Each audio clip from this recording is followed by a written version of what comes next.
नमस्कार, आप सबका स्वागत है धमतरी टीवी में। आज के इस विशेष प्रोग्राम में हम आपकी मुलाकात करवा रहे हैं शिवसेना के कार्यकारी प्रदेश अध्यक्ष मधुकर पांडे जी से। शिवसेना की अपनी एक पहचान रही है। बाला साहब ठाकरे द्वारा सन 1966 में बनाई गई इस क्षेत्रीय पार्टी ने जिस तरह धीरे धीरे राष्ट्रीय चरित्र को ग्रहण किया है, वो अपने आप में दाद देने वाली बात है। तो आइए हम मिलते हैं श्री मधुकर पांडे जी से। पांडे जी नमस्कार, आपका बहुत बहुत स्वागत है। नमस्कार नमस्कार। कार्यक्रम में पांडे जी, मेरा पहला सवाल आपसे यही है कि सन 1966 में जिस पार्टी का गठन आदरणीय बाला साहब ठाकरे ने किया, 84 में छत्तीसगढ़ में आई, उसके बाद से अभी तक का इसका सफ़र क्या रहा, कैसा रहा? आप शुरुआत से इससे जुड़े हुए हैं, तो आप लोगों को किस तरह की परेशानियों का सामना करना पड़ा? देखिए, सबसे पहले तो मैं ये बताना चाहता हूँ कि 1966 में बाला साहब ने महाराष्ट्र के अंदर में शिवसेना की नींव रखी। बाला साहब के द्वारा कई सारे कार्यक्रम, अच्छे कार्यक्रम, हिंदुत्व के कार्यक्रम वहाँ पर किए जाते रहे। 1984 में बाला साहब को अपना श्रद्धेय मानते हुए और जब उनका नाम हिंदू हृदय सम्राट के नाम से लोग संबोधित करने लगे, तो हमारे छत्तीसगढ़ प्रदेश के जो राज्य प्रमुख हैं माननीय धनंजय सिंह परिहार जी, उनके साथ मिलके हम सब पदाधिकारी ने यहाँ पर शिवसेना की नींव रखी। जैसे एकलव्य ने अपना गुरु माना, उस तरह हम लोगों ने बाला साहब को अपना राजनीतिक गुरु मान के हम लोगों ने शिवसेना की शुरुआत की। सर्वप्रथम शुरू में तो ज़्यादा लोग नहीं जुड़े, क्योंकि उस समय टीवी चैनल नहीं था, मोबाइल नहीं था, सोशल मीडिया नहीं था। तो लोगों को लगता था ये शिवसेना क्या है। लेकिन धीरे धीरे शिवसेना के सिद्धांत और उद्देश्य हम लोग जनता के बीच में लेके गए। हम लोगों ने हिंदुत्व का भगवा ध्वज और जो इसके सिंबल थे, हम लोगों ने लोगों के बीच में इस बात को रखा। तो लोगों का प्यार स्नेह दुलार मिलता चला गया और फिर शिवसेना की उसकी शुरुआत हुई। तो सर्वप्रथम परिहार जी के पास एक ठो जीप थी 1044 नंबर की। उस जीप से हम लोगों ने दौरा चालू किया। और उस समय छत्तीसगढ़ प्रदेश एक पिछड़ा हुआ प्रदेश माना जाता था, क्योंकि उस समय मध्य प्रदेश हुआ करता था। सड़कें नहीं थी, रोड नहीं थे, स्वास्थ्य नहीं था, शिक्षा नहीं था, स्कूल नहीं थे। एक एडीजीपी भिलाई के अंदर में बैठते थे, दूर दूर तक बहुत सारे जिले नहीं थे। तो हम लोग जब दौरा करते थे तो बहुत मुश्किलों का सामना करना पड़ता था। गड्ढे बहुत थे। फिर हम लोग जाते थे, दौरा करते थे, पर्ची छपवा कर रखते थे, साथ में पेंट और ब्रश रखते थे। जहाँ भी कोई बोर्ड दिखता था, पत्थर दिखता था, उस पर हम लोग शिवसेना का सक्रिय सदस्य बने ऐसा करके हम लोग लिखते थे। पर्चे बांटते थे। उस पर्चे के दौरान हम लोगों ने ये लिखा था, क्योंकि मध्य प्रदेश होने के बाद भी छत्तीसगढ़ प्रदेश वन संपदा, खनिज पदार्थ, हर चीज़ों से संपन्न प्रदेश था। और आज यहाँ पर विकास कार्य एकदम ठप था। सड़कों का जो जाल बिछना चाहिए वो सड़कें सब जर्जर थी। तो इन कपड़ा, रोटी, मकान, पानी, स्वास्थ्य, शिक्षा, ये सब बातों, जब इस बातों को हम लोग जनता के बीच में रखते थे तो जनता का प्यार मिलता था हम लोगों को। और हम लोग को लगा कि नहीं, इस काम को हम लोग और तेज़ी से आगे बढ़ाएं।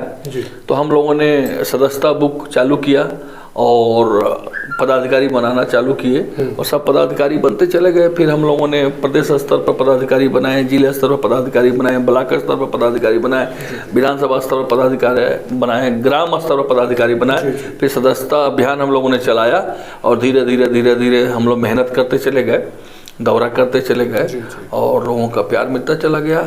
एक समय ऐसा आया कि 1991 में 1984 में हम लोगों ने नींव रखी और 1991 में शिवसेना की शाखा प्रदेश के हर जिलों में, हर कस्बों में तक पहुंच गई और काम सुचारू रूप से शुरू हो चुका था। फिर हम लोगों ने जनता की बहुत सारी समस्याएं थी, उन समस्याओं को लेकर हम लोगों ने धरना, प्रदर्शन फिर उस समय क्या है, धार्मिक गतिविधियां बहुत चलती थी। वो धार्मिक गतिविधियों पर भी हम लोगों ने फोकस किया, धर्मांतरण का काम लोगों ने चालू किया, क्योंकि हम लोग हिंदुत्व के भगवे ध्वज को लेके आगे बढ़ रहे थे। बाला साहब के विचारों को हम लोग जनता के बीच में लेके जाने का भरपूर प्रयास कर रहे थे, तो हम लोगों को पूरा समर्थन मिल रहा था। और एक समय ऐसा आया कि पूरे प्रदेश के हर जिलों में हम लोगों ने शुद्ध उग्र भगवा ध्वज लहराया और शिवसेना यहाँ इस प्रदेश के अंदर में एक तीसरी पार्टी के रूप में स्थापित हुई। और तब तक मध्य प्रदेश नहीं बना हुआ था। फिर हम लोगों को लगा कि छत्तीसगढ़ राज्य के लिए हम लोगों को आवाज़ उठानी चाहिए। फिर हम लोगों ने छत्तीसगढ़ के लिए आवाज़ उठानी शुरू की। हम लोगों ने पैदल यात्राएं निकालनी शुरू की। पैदल चलते थे झंडे लेके, पीछे लड़के चलते थे।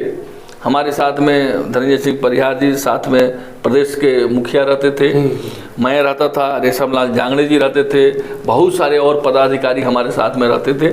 और हम लोगों ने उस अभियान को छेड़ा और जंगल जंगल, शहर शहर, गांव गांव हम लोगों ने छत्तीसगढ़ राज्य चाहिए, छत्तीसगढ़ राज्य, छत्तीसगढ़ राज्य चाहिए, छत्तीसगढ़ राज्य चाहिए। हम लोगों ने इस आलाप को तेज किया।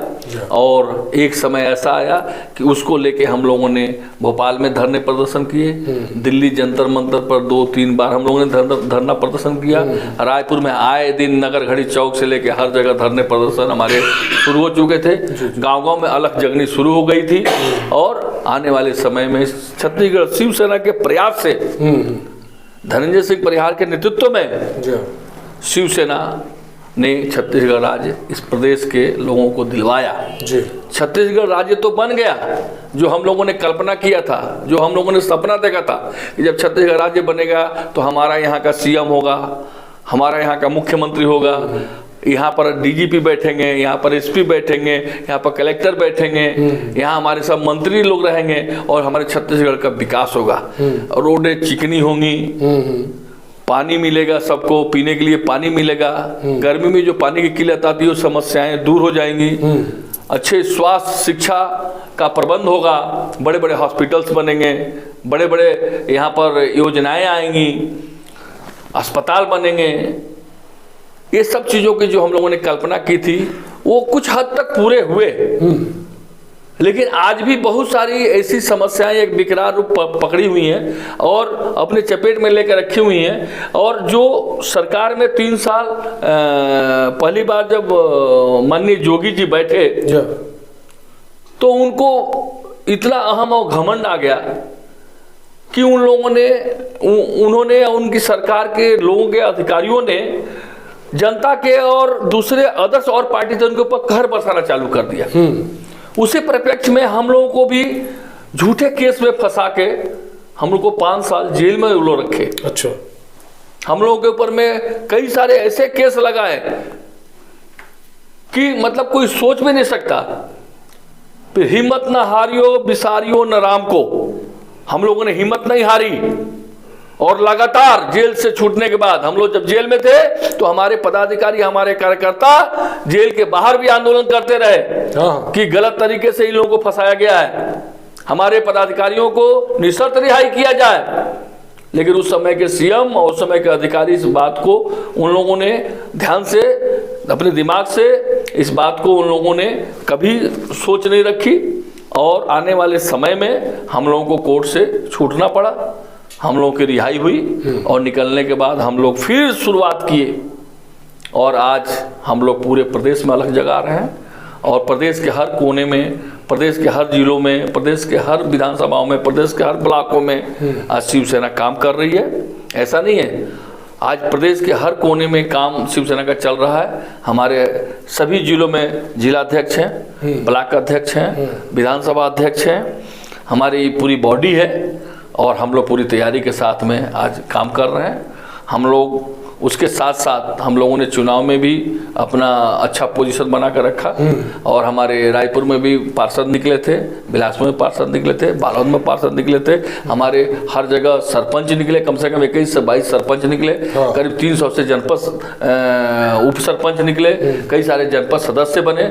1993 में मैं चुनाव लड़ा था खल्लारी बाग बारा से, वहाँ से हमारे जनपद सदस्य निकले थे। तो बहुत सारी स्थितियाँ ऐसी निर्मित हुई और शिवसेना की आज मजबूती देखने को मिलती है प्रदेश के हर कोनों में। जी, यही मजबूती से मैं एक क्वेश्चन आपसे पूछना चाहूँगा कि ऐसा लग रहा है कि अभी जो कुछ आपने नाम लिए और राजधानी रायपुर, यदि इन जगहों को छोड़ दिया जाए तो अन्य जगहों पे शिवसेना क्या करने की इतनी ज्यादा एक्टिव, इतनी ज्यादा सक्रिय दिखाई नहीं दे रही है। यदि मैं धमतरी की बात करूं तो धमतरी में भी पिछले कुछ वर्षों से शिवसेना की उपस्थिति बड़ी गौड़ सी हो गई है, तो इसके पीछे आप क्या कारण मानते हैं?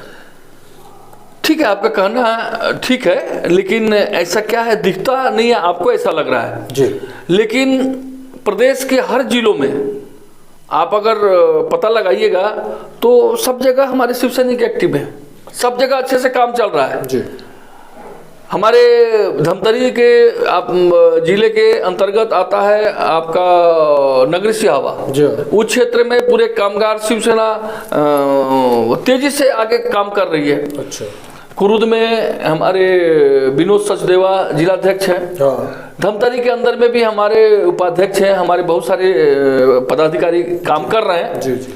लेकिन कार्यक्रम होते हैं, लेकिन सुचारू रूप से उस कार्यक्रम का प्रचार प्रसार सही तरीके से नहीं हो पाता है। इसलिए क्या है, हो सकता है कि आप तक वो बातें या नहीं पहुंच पाती है, लेकिन हम लोग पॉम्पलेट के जरिए, प्रेस विज्ञप्ति के जरिए, धरने के जरिए, आंदोलन के जरिए हम लोग जनता के बीच तक अपने शिवसेना के संदेश को पहुंचाने का हमेशा हम लोगों ने प्रयास किया और जनता के हित और अधिकार के हम लोगों ने हमेशा लड़ाई लड़ी। तो शिवसेना प्रदेश के अंदर में मजबूती से काम कर रही है। चलिए, आपकी ये बात हम मान लेते हैं कि शिवसेना मजबूती से काम कर रही है। एक यहाँ पे अभी ये प्रश्न काफी प्रासंगिक है, इस वजह से पूछ रहा हूँ जी कि शिवसेना अब दो फाड़ हो चुकी है जी। जिस शिवसेना के बारे में कहा जाता था कि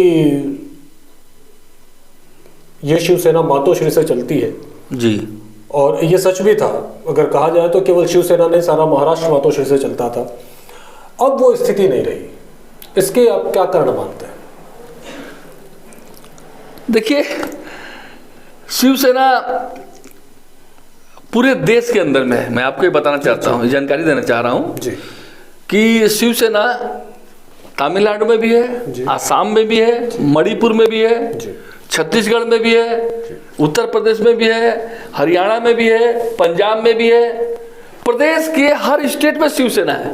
कहीं थोड़ा मजबूत है, कहीं थोड़ा सा कमजोर है, लेकिन काम शिवसेना प्रदेश के, देश के हर स्टेट में काम कर रही है।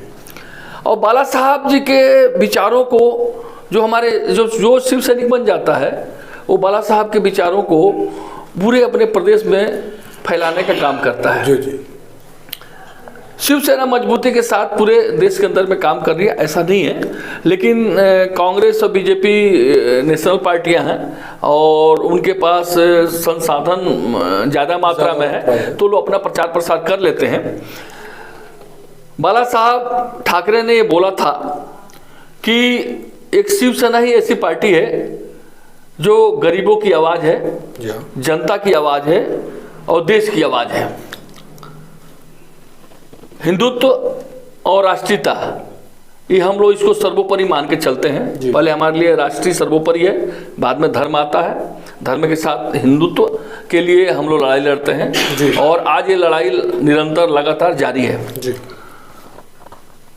शिवसेना महाराष्ट्र से शुरुआत हुई, देश के हर स्टेट में शिवसेना को पहुंचाया गया। जी।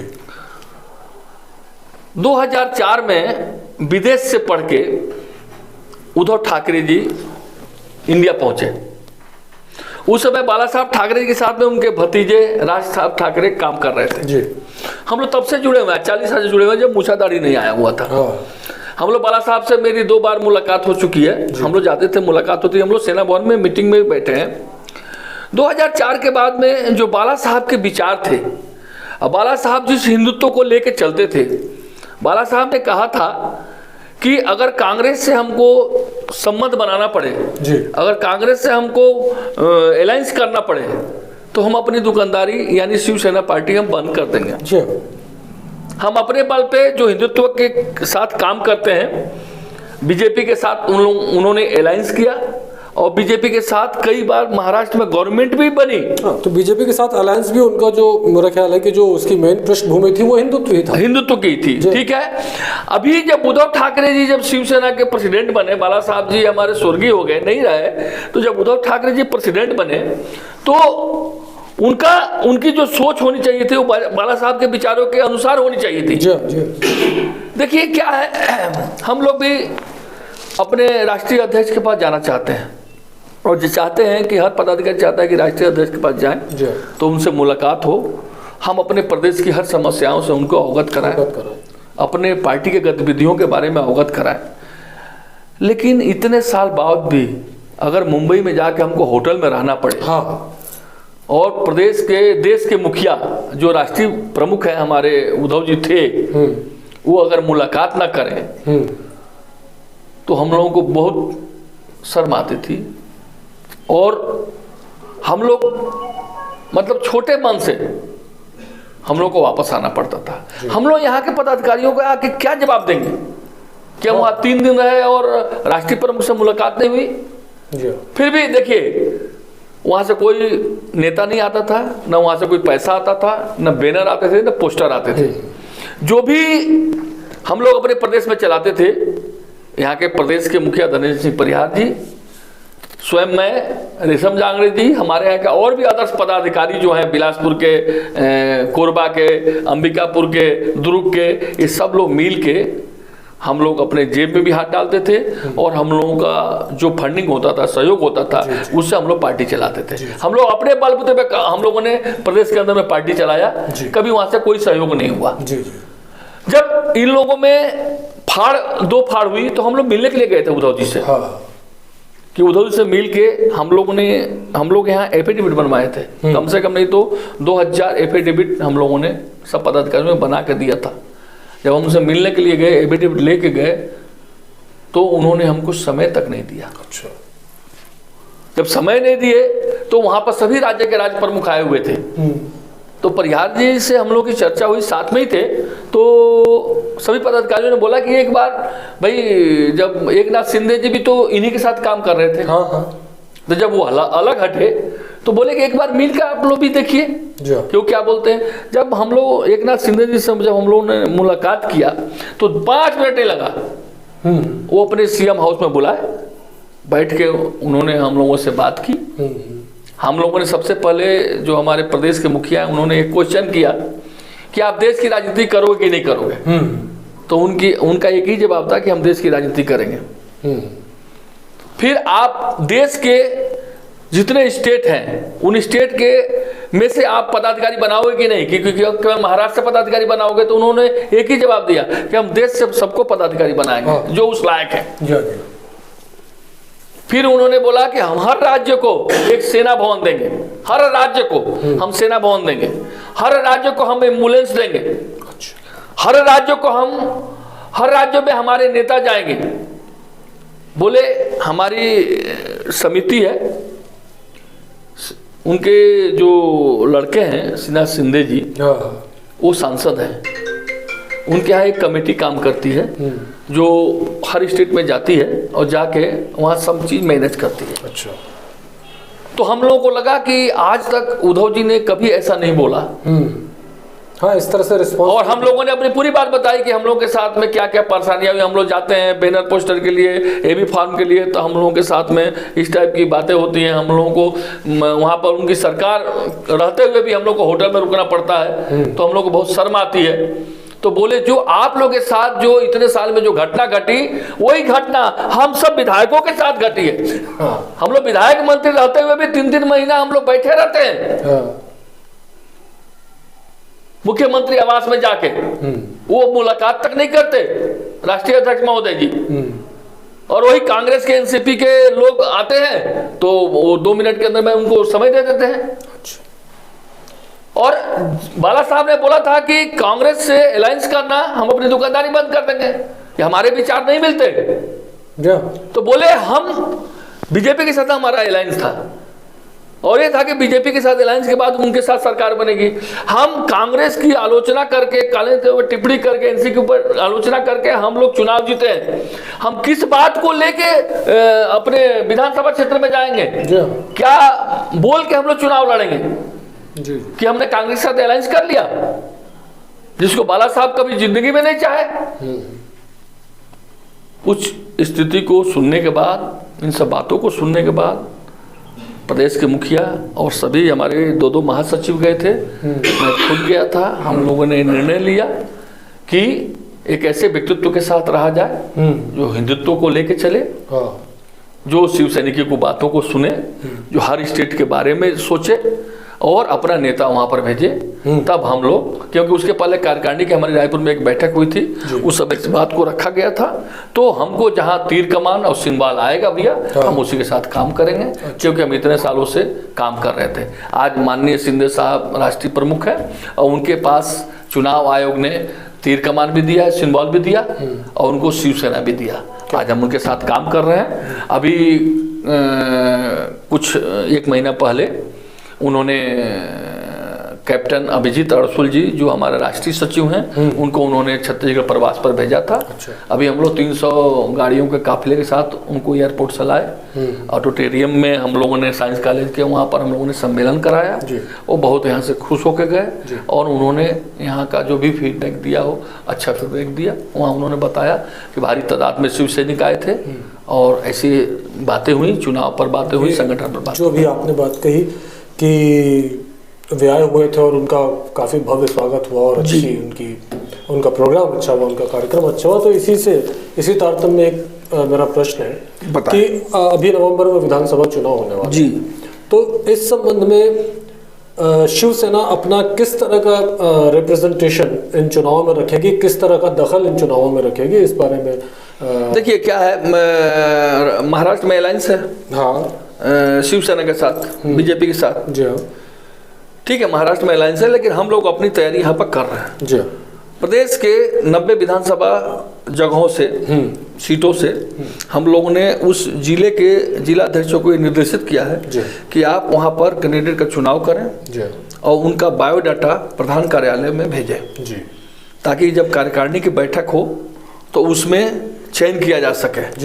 तो किसी जिले से 10 लोगों का फार्म आ रहा है, किसी का कई जगह से 12 लोगों का बायोडाटा आ रहा है, उसका हम लोग सर्वे करवा रहे हैं अब पार्टी की तरफ से कि उनकी उस क्षेत्र में क्या स्थिति है, उनकी पकड़ कैसी है, उनके द्वारा उस क्षेत्र में विधानसभा में कैसा काम किया जा रहा है। तो हम लोग टारगेट बना के चले हैं। तो हम लोग अपनी तैयारी 90 सीटों पर लड़ने की तैयारी में रखे हुए हैं। लेकिन आगे अगर राष्ट्रीय प्रमुख का आदेश आता है और हमारे राज्य प्रमुख क्या निर्णय लेते हैं, कार्यकारिणी क्या निर्णय लेती है, वो उस पर निर्भर करता है। अच्छा, यदि शिवसेना आज चुनाव लड़ती है यहाँ अपने दम पर अकेले, तो शिवसेना का प्रमुख एजेंडा क्या होगा? देखिए, हम तो प्रदेश के मुद्दों को लेकर चुनाव लड़ेंगे।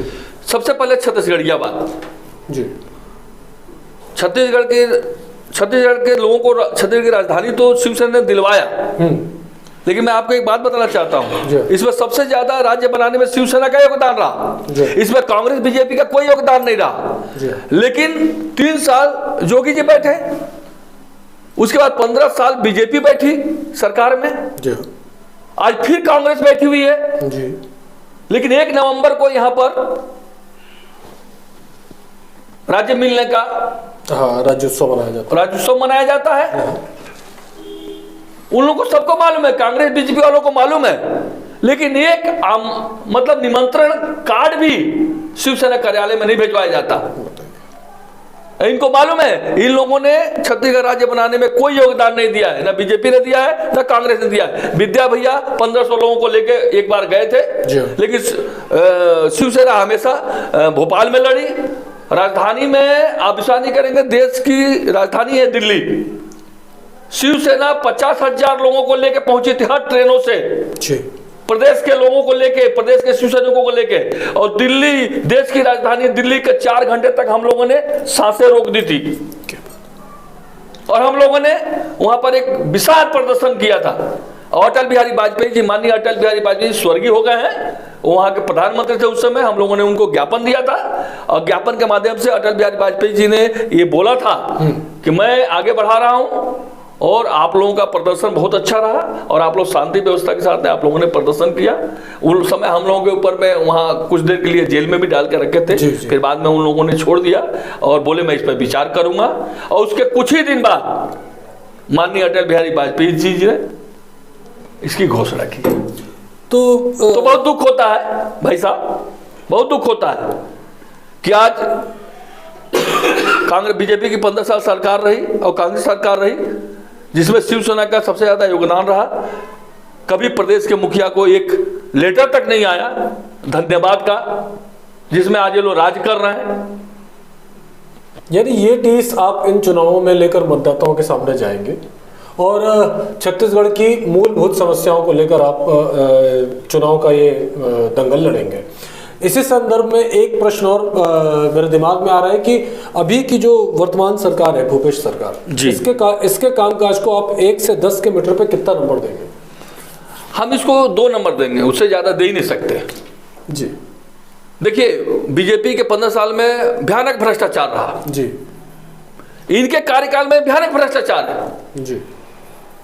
डेवलपमेंट कोई दिख ही नहीं रहा। तो कहीं ऐसा तो नहीं कि जितना भ्रष्टाचार आप कह रहे हैं कि बीजेपी ने 15 साल में किया, ये 4 साल में करके बैठे? एकदम, क्यों नहीं, ये दोनों भाई हैं। अच्छा। जब कांग्रेस सरकार आती है तो बीजेपी वाले कभी 5 साल में कोई स्टेटमेंट नहीं सुने होंगे आप जी। बीजेपी की 15 सरकार आती है तो कांग्रेस चुप बैठ जाती है जी। तो मतलब यहाँ कोई तीसरा विकल्प नहीं है। जनता के पास तीसरा विकल्प है और वो विकल्प है सिर्फ शिवसेना।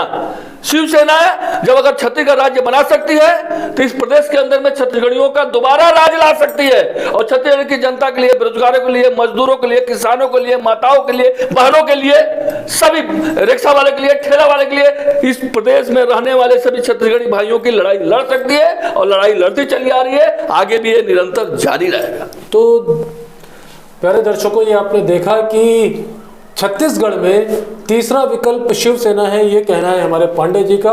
और साथ ही एक टीस इनके अंदर वो दिखाई दे रही है कि जो काम इन्होंने किया, जो काम शिवसेना ने किया, उसका श्रेय आज उन्हें देने कोई तैयार नहीं है। बहरहाल अब चुनाव सामने है, शिवसेना के भी प्रत्याशी आपके पास आएंगे, आपको क्या करना है ये आपको डिसाइड करना है। बहरहाल जाते जाते हम चाहेंगे कि आप हमारे चैनल के माध्यम से लोगों को अपना संदेश दें। आपका चैनल के द्वारा मैं कहना चाहूँगा कि आप लोग एक बार मौका दीजिए शिवसेना पार्टी को। आने वाले नवंबर दिसंबर में विधानसभा चुनाव है, हम आपके एक वोट का उस पर खरे उतरेंगे और आज जो बीजेपी ने और कांग्रेस ने किया इसका मुंहतोड़ जवाब देंगे और भ्रष्टाचार से लेकर सब चीज़ को हम लोग बंद करवाएंगे और सिर्फ जनता की लड़ाई लड़ेंगे, जनता के लिए लड़ेंगे, जनता के लिए विधानसभा पहुंचेंगे। इसी आशा और पूर्ण विश्वास के साथ इस चैनल का मैं धन्यवाद करता हूं। इनके द्वारा आज इस समाचार को धमतरी क्या पूरे प्रदेश के अंदर में अच्छे तरह से पहुंचाया जा रहा है और ये आगे बढ़ें, इसी आशा पूर्ण विश्वास के साथ। जय हिंद, जय छत्तीसगढ़। नमस्कार। नमस्कार, बहुत बहुत धन्यवाद। आपका भी धन्यवाद।